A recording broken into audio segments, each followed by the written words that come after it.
Ha? Usa ang patay samtang usa ang missing tungod sa bagyo. Pagbaha na sinati sa habagatang Sugbo, mga tao gipabakwit. Udon ka empleyado sa ospital sa Karkar napalgan nga positibo sa paggamit o ginili nga drugas. Ang uban nakasibat sa drug test. Mga police substations tukuron sa dakbayan sa Sugbo aron daling makatubag sa alarma. Duha ka drug pushers nadakpan sa dakbayan sa Mandawi ug Sugbo. Illegal shipment sa mga seashells nasakmit sa NBI.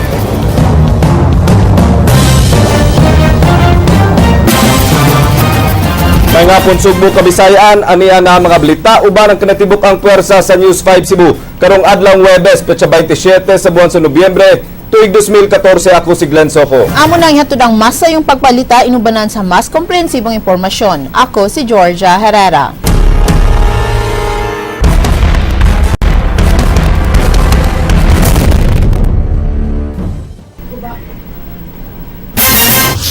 Suspendido ang kasagarang klase sa mga tunghaan sa elementarya ug high school dunot sa bagyong Queenie. Diin gipaubos sa public storm signal number 1 sukad pa kagahapon ang Sugbo ug ubang mga dapit sa tunga-tungang Kabisayan. Ana sa red alert status ug heightened alert status ang Office of the Civil Defense ingon man ang Regional Operations and Plans Division sa PRO 7. Matod sa OCD-7, usa ka ginang ang kumpirmadong namatay sa lungsod sa Malabuyok. Human malumos sa baha ug dunay missing person pagyud sukad pa kagahapon sa lungsod sa Oslob. King Perez, Suginlimi. Wa makamugnaw pagbaha ang pag-uwan hatod ni bagyong Queenie sa dakbayan sa Sugbo nga nagsugod pasado alas 10 kagabi. Pipilar sab ka tawo ang nagtikaw-tikaw sa kadalanan sa dakbayan, human gisuspenso ang klase. Ganihang buntag natumbahan ining punuan sa mahogani sa Cebu IT Park kining usa ka taxi. Wa ra hinuoy tawo nga naangol. Ug kay kanselado ang mga biyahe sa barko paingon sa mga lugar nga gipaubos sa public storm signal number 1, daghang pasahero ang na-stranded mao nga nang higda na lang una sa sahog samtang nagpaabot nga duna na imo biyaheng barko. Bakit? Yung barko na alis ngayon, dapat sasakay sana kami kung may ormoc. Apat daw yung destination, ormoc Masbate. Kung may ormoc, sasakay sana kami. So, pero mamaya pa yung Madaling araw, mga 5. Hindi ko alam. Kasi kanina, okay mo kanina maga. Tapos bigla naman silang nag-announce na cancel at flight. Aking isang biyahe. Anong mga kamero malayo dito sa syudad. Ito na lang ako naghintay. Anaa sa heightened alert status ang kapulisan sa Rion 7. Gani nagsulob na silang search and rescue attire mga sakop sa kapulisan nga andam i-deploy sa mga dapit nut sa hulga sa bagyo. Red alert status na sabang Office of the Civil Defense 7 sukad pa kagabi. Received memo from Camp Rami that if there's tropical storm signal number 1, all personnel kung asa ma-assign, for example, PRO7, igo man rin PRO7, so all personnel must be in a SAR uniform. So, ma-left na siya kung gawas na pod ang i-left na pod sa pag-asa ang signal level. Dunay pagbaha ang natala sa lungsod sa Oslob ug sukad kagahapon missing ang usa ka Feliciano Look sa maong lungsod nga gituohang naanod sa kusog nga sug. Sa barangay Poblasyon 1 sa lungsod sa Malabuyok, nalumos ang usa ka 50 anyos nga ginganlan og Alona Baldado dihang nabanla sa miawas nga Saliring River ang iyang payag ganihang sayo sa buntag. Giingong mipatuma ng mga local government units og preemptive evacuation. Ang Regional Operations and Plans Division sa kapulisan nakadawat og taho nga dunay di maagian nga mga kadalanan og flash flood sa Negros Oriental. Bisan pa nga miagi na ang bagyong Queenie diri sa Sugbo ug sa uban pa mga dapit nga gipaubos sa storm signal number 1, ipasidaan gihapon ang Office of the Civil Defense Region 7 nga magbinantayon gihapon ang mga mulupyo sa mga lugar nga naagian sa bagyo samtang wa pa makagawa sa Philippine Area of Responsibility ang bagyo. Bisag diri ang typhoon pero ang iyang gustiness is magkuan paghihapon na siya. Most probably na pag yun mga pag-uwan-uwan nga masinati nato, especially sa katong agian niyang area sa southern part of Negros o Cebu. Pero ang tubig nga iyang gidala grabe gud kayo kadaghan, so pahimangnuan lang nato ang tanan ngo, especially sa local government unit nga iman gyud, i-maintain gyud nila nga dili gyud nila makuan na mo gamit na gyud taga forced evacuation kung dili gyud sila maminaw ni ana. King Perez, News 5. Sa lungsod sa Argao, may awas ang dakong sapa sa barangay poblasyon. Ug sukad pa kagabi, 40 ka pamilya na ang gipabakwit. Ray Pasaporte, Sugin Limi. Mga punuan sa kawayan ug saging uban ang mga pinutol nga dagkong kahoy gikan sa bukid ang gianod ug gibanla sa baha. Diin misaka nasab ang tubig sa sapa. Kini ang gikabalak-an sa mga taga-poblasyon Argao kaganihang buntag. Matud sa mga residente, kagabi pa nila na sinati ang uwan inubanan sa hinay nga hangin. Nagpasalamat ang kapulisan sa Argao nga way natala sa ilang buhatan nga nadisgrasya gumikan sa baha. Akong ibaw, anay nang anod na katong madagkong kahoy nga ibot. Nalabi ko sa tawag karong bago wala nga anak ko dako kay kasya nga aming. Ya, ang ilang gi-advise na dako ko ng tubig karong tumasig masangit gid ilalo. Nga musaka ang tubig. Actually, as of now, wala pa tayo ini-reported casualties, wala tayo ini-reported injury.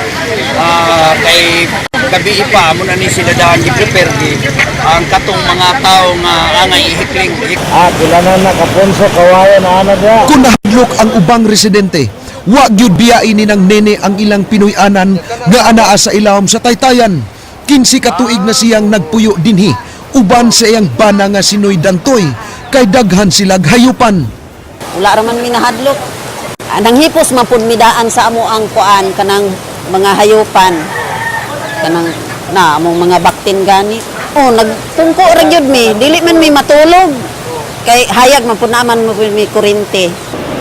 Pasado alas 10 sa buntag kaganiha, inanay nga miawas ang sapa, hinungdan nga daling gipabakwit ang mga residente sa Sitio Midya sa barangay Poblasyon ug anaagi pahimutang sa tunghaan sa barangay Langtad.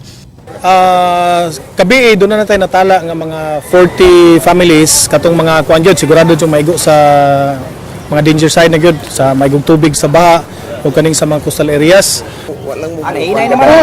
Gabi kay kuan man hinahinay ra man ang ulan gabi nya kay kuan man pagka alas 2 man siguro to nasigig kusog kay ubahangin nya nangatumban ng mga kuan saging alas 5 alas 4:30 ana. Dako ng tubig ang alas 5 na. Dili dapit sa daik dito daplin sa di kinadaplinan.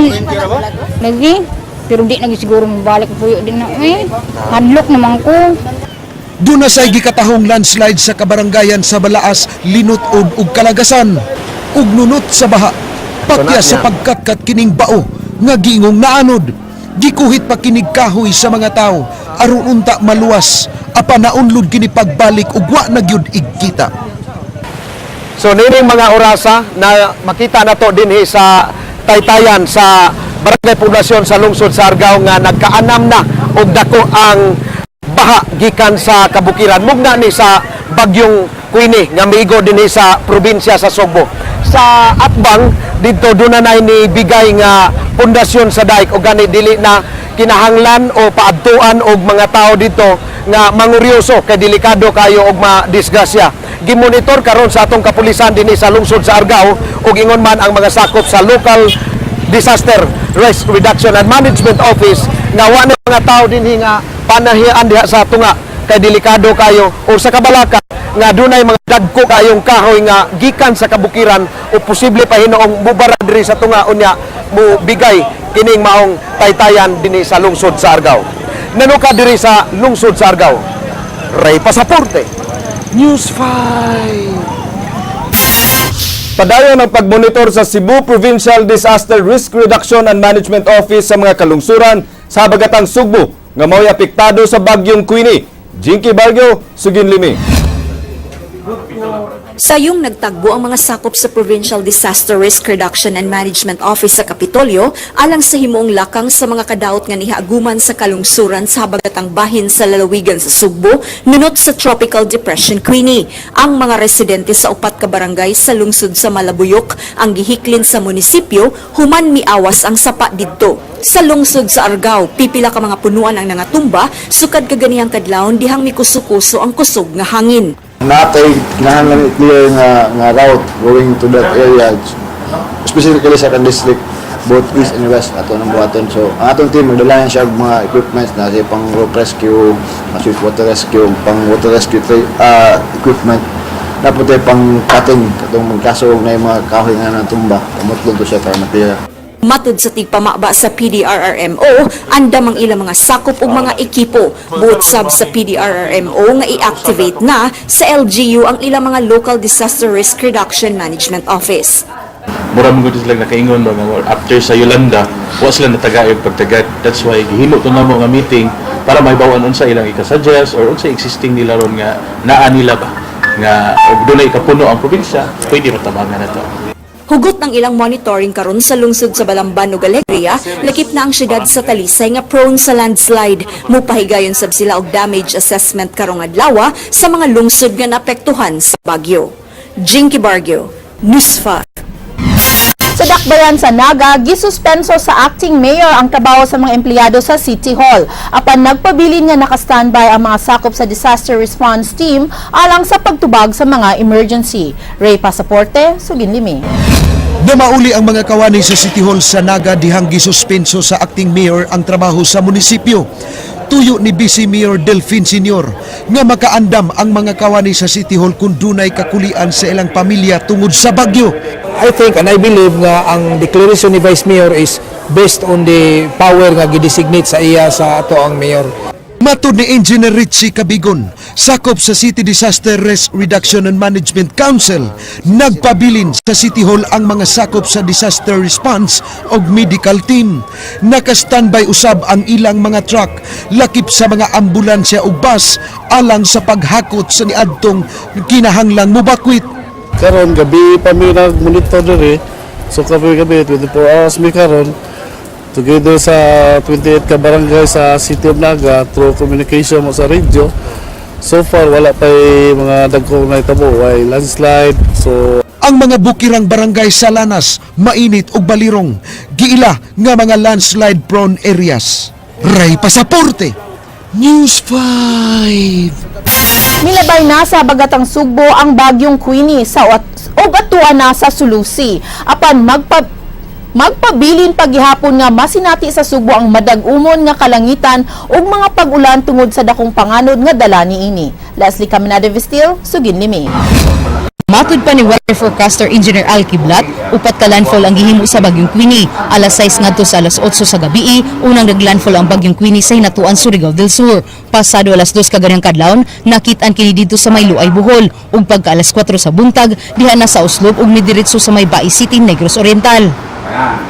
Nagpabilin pagyapon ng mga rosa ang atong signal number 1 sa Southern Cebu and Cebu City. Kaya di man ni madali og kawaan ning bagyo. Naantawig gitawag nga circulation nga gikan sa silangan ug hangin nga habagat nga namugna sa bagyo. So muna nag-experience nato, makasinati pa tang mga pag-ulan light to moderate and occasional heavy rainfall. Ang hangin nato, delikado gyapon sa mga gagmay sakyanan pangdagat ay mabuti mga 30 kilometers per hour. Ang kanang 30 kilometers per hour pwede na makamugna og 3 to 4 meters nga gitason sa balod. Delikado kay sa mga gagmay sakyanan pangdagat nga atong giabisuhan nga sa pagkakaron nga dili sa mulawig. Gibutyag sab ni Kiblat nga nakamonitor sila nga adunay storm surge nga nahitabo sa lungsod sa Cebu nga kaganihang kadlawon. Prone talaga kay at 1.7 nga high tide plus hangin nimo is 55 kilometers per hour, makamugna mo nag 4 meters nga i-plus nimo ng duwa, that could be probably 6 meters ang itason. So muna ni hagpas dito sa Kabaybayunan. Pagkakaroon ang Tropical Depression Queenie, ana-ana sa Sulusi o gibana-bana nga moabot sa Palawan karong gabi. Mugawas kini sa Philippine Area of Responsibility karong Sabado. Apan mato ni Engineer Oscar Tabada, adunay laing weather system nga nagsunod kang Queenie. Ang projection na to actually for the month of December, doon na tayo 1 to 2. So dako possibility nga naa gyud tay mapurma ana no kay ending of the year. So dili pa ta mo hatag og kuan gyud ana. Asa gyud siya dapita kay layo-layo pa man. It might be siguro mga next week. Doon pwede na natong ipakita ang atong mga models para makaandam ang atong mga kaigsunan. Mga 1 week or 2 weeks before, no? Makaandam na. Dili sa kakuskon sa hangin atong ikabalakan ron. Ang atong kabalakan ang tubig nga dala sa bagyo. Kay maunay nagdana og baha, daghang mga anod sa sapa tungod pag-awas ana yung concern nato. Hinuon mato ni Tabada adunay dakong posibilidad nga mahilis kini og dili mahimong bagyo. Atong gyapon ang tungangan ang atong mga pagbantay pagmatkon kay sa giingon na nato lahi na rong panahon na. Ang atong trend nato ron sa dagan sa bagyo padung na sa south. It is not the same route before 20 years ago. So we have to be concerned, take some precautionary measures. Labaw pa na ay pag-ampo o dunay pagkabana. Unsaon na lang nagtugsige tagpasangil sa Ginoo. Yun ta, Ginoo na yung magbuot. Di na. Lihok tao kay tabangan tika. Gibana ba ng karong buwan sa Disyembre, moabot ang nagsunod sa bagyong Queenie. Leslie Caminadi Vistil, News 5.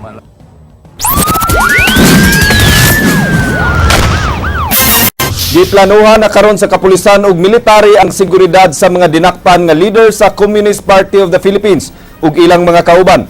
Ang mga dinakpan gikatakda nga dadon dinhi sa Sugbo gikan sa Campo Crame. King Perez, Sugin Limi. Nagmeeting ang mga kadagkuhan sa kapulisan ug military alang sa seguridad sa pag-abot sa magtiayong tiamzon ug mga kauban. Gikatakda nga motambong sa arraignment sa mga gilang leader sa Communist Party of the Philippines sa mga kaso nga nasangat at ubangan sa Toledo City Regional Trial Court. We will be coordinating with the Armed Forces of the Philippines regarding security preparations for the scheduled hearing of the Tiamson couple in Toledo City.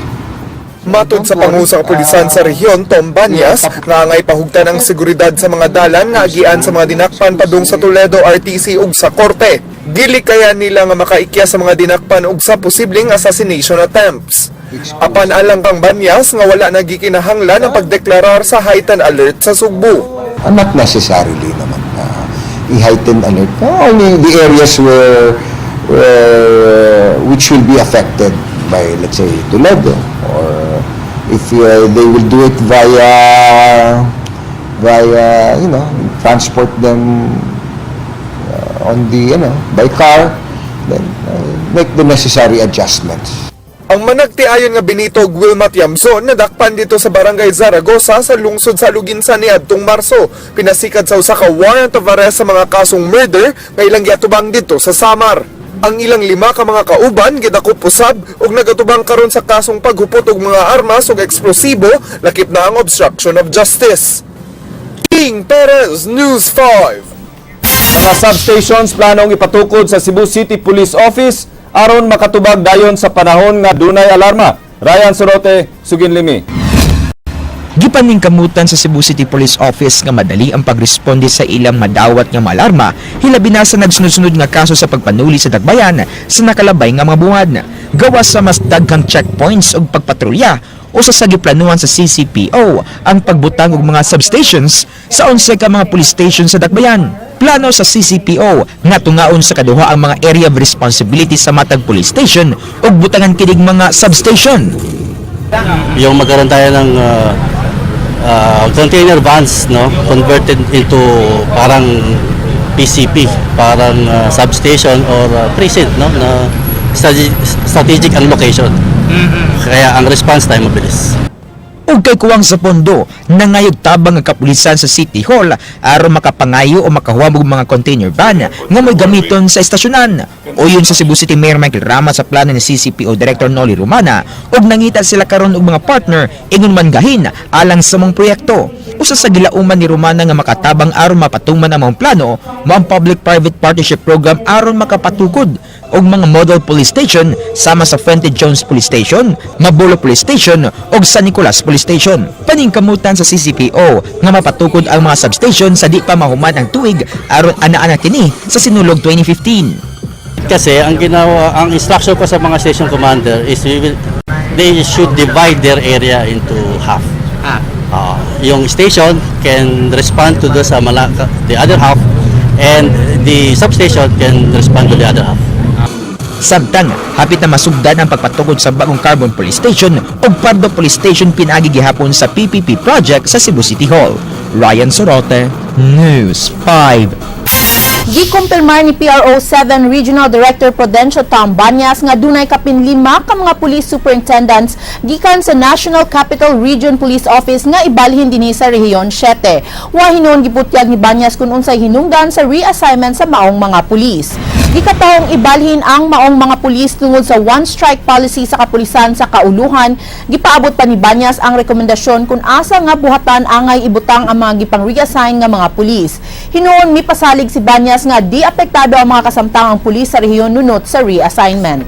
Since there is an order, if there is an order, we will evaluate them and try to make use of their talents. Mga kamalaglahing anti-illegal drugs operation gipahigayon sa kapulisan sa dakbayan sa Sugbo ug Mandaue. Leslie Caminada Vistil, Sugin Liming. Sa sitio Sudlon Barangay Alang-Alang Dakbayan sa Mandawi, gipahigayon sa mga sakop sa Mandawi City Police Office Station 1 ang bypass operation. Batok kang Rodolfo Velasquez ang usa sa mga drug personality sa lugar. Gihimakak sa dinakpan nga namaligya siya shabu kay pangunsumura niya ang nakuhang shabu atol sa bypass. Apan matod sa hepe sa MCPO Police Station nga pipila kahigayon na nilang gitask pa si Velasquez ug gipaubos og surveillance. Wa naman, hamag naman sila. Pero dito tinuod gipalitan din nila drugs. Tinuod ba nagduwa mo ko dito madyong. So wala kay gitunulan nilang drugs. Wa. So ilang buot-buot sila storya. Ambot nila. Buta niya akong kuhan nga nung karon patay dakop nga ni undang ta. Actually, iya sa nang katungod no, kay nanam gud ni kaning mga manindahay, usually nasa sila katungod no. Pero ato giyagin itong proseso, legal nga proseso no. In fact, makaprove mi mga last October, naging mi napalit mi. Aris of kuhan tapos nag-surveillance mi still, nagbaligya gyapon siya. Wa sa makaugpo si Criselda Cabato alias Idang nga taga Purok 8 Barangay Kaputaw. Human masikop sa mga sakop sa Cebu City Intelligence Branch pasado las 9 kagabi. Nahitabo ang bypass operation human nisumbong sa pulis ang mga silingan niini ug dugay na sab nga gipaubos sa surveillance ang dinakpan. Duha ka bulto, 15 ka medium size ug 47 ka gagmay pakiti sa shabu ang nasakmit gikan sa dinakpan. Nagkantidad kinitanan ug dulan 200,000 pesos. Apan mato ni alias Idang, di iya hatan ang drogas kay igo ra siyang namorsyento niini. Mao nga iyang gilagway nga giplantiran siya sa mga pulis. Dito na kami nagkita sa kinagod. Nga. Gusto mo sila maarita mo. Yakang gida. Nga. Nga tabo. Di ka nagmahay namin, nagado ka bata niya. Nagmahayan ta sa man nga ilang kong idiin. Sila rin planted din namin. Lang. Tungod sa walay kuan ba, walay trabaho kong bana niya, dagang kong anak. At ko ilaing kapaingnan, mauragid na. Muna usual nga kuan sa mga tao nga malulong sa bisyo ba. So, dunay raid ni matabo or dakot mo ganay pasingan lala. So, anyway, kini siya i-validate na mo ni mga 1 week apin. Naglisod lang mi diri pagsuod kay interior portion man so saag mi. So ngita na sa midway kay ang mga silingan mo ay daghan na sa mga silingan ni reklamo jud diri nga ilang anak nga buang nasa kining drugas. Leslie Caminada Vistil, News 5. Unom ka mga empleyado sa Cebu Provincial Hospital sa Dakbayan sa Karkar nasuta nga tigamitan og shabu human gipahigayon ang kinalit nga drug test sa Cebu Provincial Anti-Drug Abuse Council kagahapon. Jinky Bargyo, Sugin Limi. Wa magtuo ang pangu sa Cebu Provincial Anti-Drug Abuse Council nga dunay mga personnel sa Cebu Provincial Hospital sa Karkar City ang magpositibo sa shabu. Mipahigayon og surprise drug test ang sipadak sa mga kawani sa maong tambalanan. Human sila makadawat og sumbong nga dunay tiggamitan og drogas sa maong hospital. Dugay na mangguna nga kanang nay mga reports na abot sa diri sa office niya ako na nang gitiman-an niya timing lang nga kano sa ma-available ang laboratory. Sa 60 ka mga staff nga gipadadanog memo sa Sipadak, 37 ra ang misanong. Hinuon ang unom ka mga nagpositibo, kinahanglan pang ipaubos sa confirmatory test. Wa pay desisyon kung unsay posibleng dangatan sa unom ka mga lalaking staff sa maong tambalanan nga nakitang nagpositibo sa shabu. Wa ko kibaw if it will be enough basis na makasanction mi sa katong concerned employees. Like, pwede ba na namo masuspend nga while subject for confirmatory pa? Jinky Bargio, News 5. Mga budyo nga gikan sa Zamboanga gikumpiska sa mga sakop sa NBI ug Penro. Natigayon ang operasyon human na makadawat og taho ang Penro nga inay scrap metal sang sud sa container van. Mga budyong ang sud niini. Leslie Kimenari-Vistil, Sugin Limi.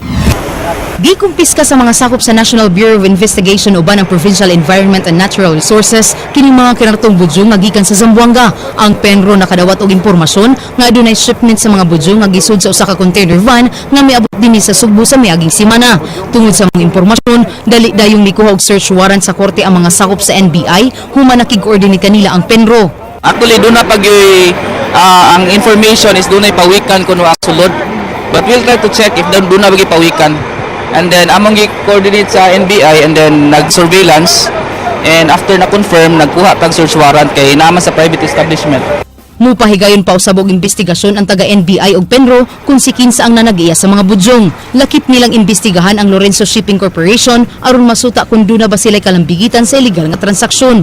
Ang operations supervisor sa mong shipping lines mipasabot nga gikuha silang container yard ang maong container van nga way sud ug gida ngadto sa Zamboanga. Apan pagbalik niini, silyado na kini hinungdan nga di na sila makahilabot. Doon na tayo pahigayon nga investigation to determine their participation ug doon na ba gyud. And if in case doon ay participation, since ang amo ang ordinance ug ang RA 8550 na ingon nga the mere possession of this kani mga endangered na nga species will constitute a violation of our law. So, posibleng atos lang pasakaan. Actually, ang container na is itutawag na from Zamboanga na siya. Gi-van out na siya sa container yard na mo.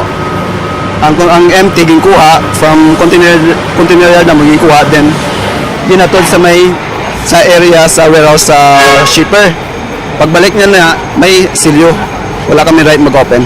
So kami, kung saan na-declare nila sa proforma nila or sa papilos nila, mo lang nang ibuhatan ng mga NBI. Nasayran nga usa ka Wendell Luskata nga taga-Dakbayan sa Mandawi ang consignee sa mong container van ug gideklarar nga mga scrap metal ang sud sa container van. Leslie Kimenari-Vistil, News 5. Mga kanhi lumulupyo sa sitio Mahayag, Subang Dako, Mandaue City, mipahiluna na sa ilang relocation site. Gisusi ang ilang kahimtang ni Leslie Kimenari-Vistil. Ingon niini ang kahimtang sa mga kanhi illegal nga namuyo sa sitio Mahayag, Barangay Subang Dako human sila gipabalhin dinhi sa relocation site sa Zone Sili, Barangay Paknaan. Padayon pang nag-construct ang ubang mga residente silang mga panimay, samtang ang uban ila na lang gipang tapak-tapak ang sobra sa mga materyales sa balay nga ilang gipuy-an kaniadto. Si Mirna Inganya wa pa gyud makapatukod og panimay tungod kay bisan og materyales na lang way gihatag ang Dakbayan sa Mandaue. Amo gid mo kami gini wa kami katukod kay dumi ka na nang wa mi pituglansang. Wala support ang government. Ang katulang siguro ang gingon nila nga 17,000 gi sa yuta mao ra ginang gihatag. Nagima na gintay na yung mongos mga tao na bisan na gamay ba pangalansang or pang isin lang. Mo na ilang gipangayo pero sa pagkaroon man gid mi patagay ang hit. Wa hinuon maproblema ang mga residente sa dapit ug tubig tungod kay duna may supply apan wa pasab sila'y kuryente. Di mo minus sa 50 ka pamilya ang miavail sa relocation site nga gitanyag sa Dakbayan sa Mandaue kanila. Ang asawa sa presidente sa mga Homeowners Association nga si Mila Chavez nagkanayon nga nakadawat sila sa financial assistance nga 17,000 pesos nga gitanyag sa Dakbayan sa Mandaue isip down payment sa yuta. Karang inanang nagdaog kagubot dito murag dili na sad na sila ang ngayan nga pasudlon dinhi kay mausad gihapon ay magdag kagubot diri. Nya kaning asosasyon dili man ni usa lang ka presidente, 12 man ni sila ka presidente, 12 ka asosasyon. Apan matod niya basin og wala nay luna nga mahabilin alang ni adtong ilang mga silingan sa sitio Mahayag nga nagpabilin nga nagmagahi sa pagbalhin.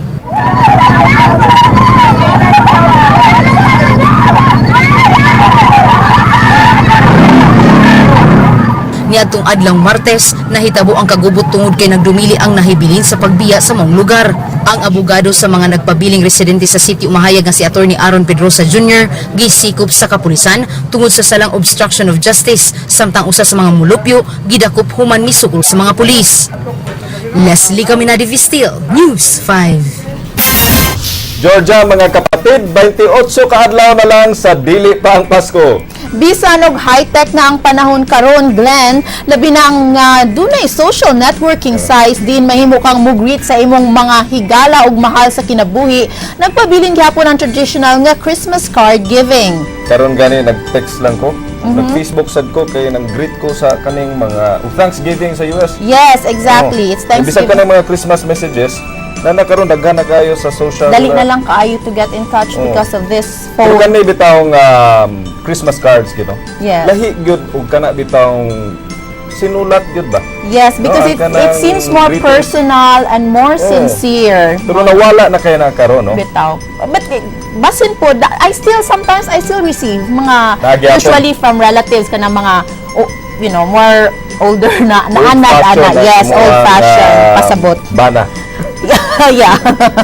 Okay, Georgia, no? Nya nasayod ba mo mga kapatid nga ang pagpadala og Christmas card nagsugod sa United Kingdom niadtong 1843 nga gipasugdahan ni Sir Henry Cole. So, muna siya ang first Mao ni siya Christmas first na card. Christmas card. Nya kani si Sir Henry Cole usa kani ka government employee nga nagtrabaho sa post office. So, he was very interested. Nga gusto lang niya suwayan bitaw nga nga magamit ang post office nga atong panahon na 1843 sa mga ordinaryo nga mga tao. Muna nagbuhat siya ni Sa atong unang maong Christmas Christmas card. card. Pero doon na to'y kaning i-flash ko nagbalik tong atong Christmas card. Kana no? Naay murag kontrobersiya diha kay kana siyang unang design nila. Doon na kunoy bino wine nga gihatag kuno sa bata.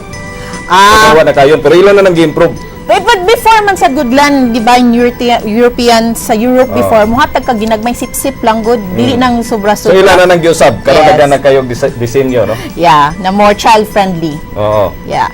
But before anything also, Glenn, kay Thanksgiving man karon, no? It's a practice in the US, although we don't really Unsa man ang practice it. Thanksgiving? It's actually a day of thanking everyone for the blessings, family. So I think it's the right time also to thank our viewers for Atong being, pasalamatan. for watching us, and for everyone, family, blessings. Tinuod yun. Yeah. So thank daghang you. salamat kayo sa pagsunod. Let's all be grateful of what we Sa have. Aksyon Bisaya ug sa TV5. Exactly. Ug maugkadto ang mga balita sa Aksyon Bisaya kini si Glenn Soco. Daghang salamat, ako si Georgia Herrera. Bisan asa, bisan kanusa. Kapatid, Kay di lang kutob sa balita, aksyon!